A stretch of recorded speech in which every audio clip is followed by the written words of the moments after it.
One simple thing unites not only the president, Democrats in Congress, blue dog Democrats, and Republicans. No matter what they think about government-run health care, they all have government-run health care. Our number 4 story tonight, the secret horrors of the government-run health care. A system so horrible and brutal, government politicians not only force it on themselves, but also on the elderly and our military veterans. As President Obama pointed out today, elderly voters sometimes in the same breath attack government-run health care and then demand to keep their Medicare, which is government-run health care. But Medicare is not the only government-run health care in America.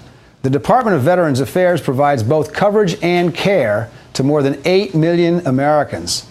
And what do the brave men and women who fought for this country think of American government-run health care?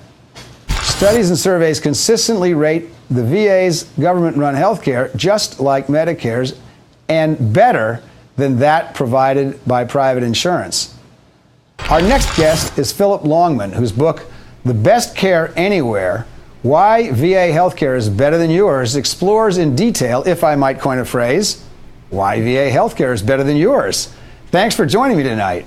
Phil, can you explain what the VA's government-run healthcare plan is and why it works? Well, the Department of Veterans Affairs operates about 153 hospitals and some 900 clinics in every state in the Union and in many of our territories. It's the primary vehicle for providing care to veterans who qualify. I came to find out about it a couple of years ago when Fortune magazine called me up and asked me to find out for them who might be the Jack Welch of healthcare. Jack Welch, of course, being the fabled CEO of General Electric at the time.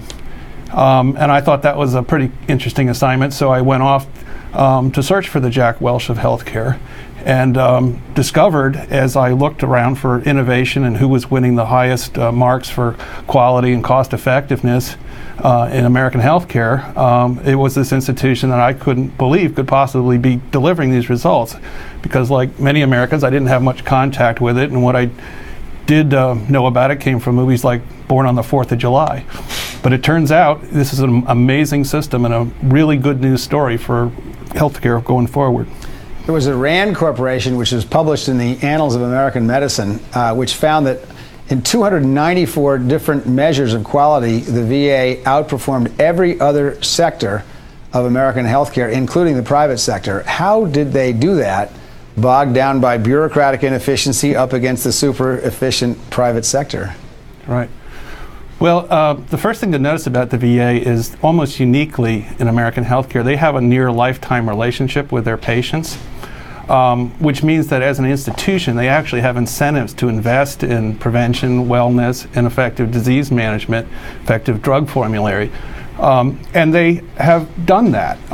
They have used Health IT, a particular program called Vista that was written by doctors for doctors, that has great buy-in. They have used that to do very coordinated care of diabetes, for example. They have given everybody a primary care physician and then used the Health IT system to coordinate care among specialists. This has the added virtue that with their electronic medical record, researchers can go back after the fact and find out which procedures actually work and which don't. The VA was among the earliest providers to pick up on the dangers of Vioxx, for example, a drug that killed more Americans than died in the Vietnam War. They picked it up because of all the clusters of heart attacks in their electronic medical record. You know, one of the things that happened to me when I was governor is that we tried to allow non-veterans to use the VA system, and the veterans objected to it greatly, thinking that if you let more people in, it would wreck the system or hurt it in some way. What are the pros and cons of allowing or expanding the VA system to cover more Americans? Well, first of all, among veterans, the politics has changed very much. The VA has the highest patient satisfaction level of any healthcare provider in the United States. And I do a lot of work recently with the American Legion. Their prime legislative agenda is to enable veterans to use their Medicare to be treated at the VA, which would be good because the VA's cost per patient is about 2/3 of what Medicare is, and it has higher quality metrics. So the picture we have here is a lot of veterans pounding on the door to try and get into the VA. They're excluded by eligibility rules, many of them, and it doesn't make any sense at all. In fact, now the Legion and many other veterans groups are embracing the idea of allowing family members of veterans to come in. Besides that, though, we should contemplate something like a civilian VA. We're at this moment where the public option, so-called, is hanging by a thread, and the reason it is because many blue dog Democrats and others, have legitimate fears about the fiscal impact of just creating an entitlement that puts more people into an already broken system. If we focus on the actual delivery vehicle under the public plan, I think the VA is a very good model to use.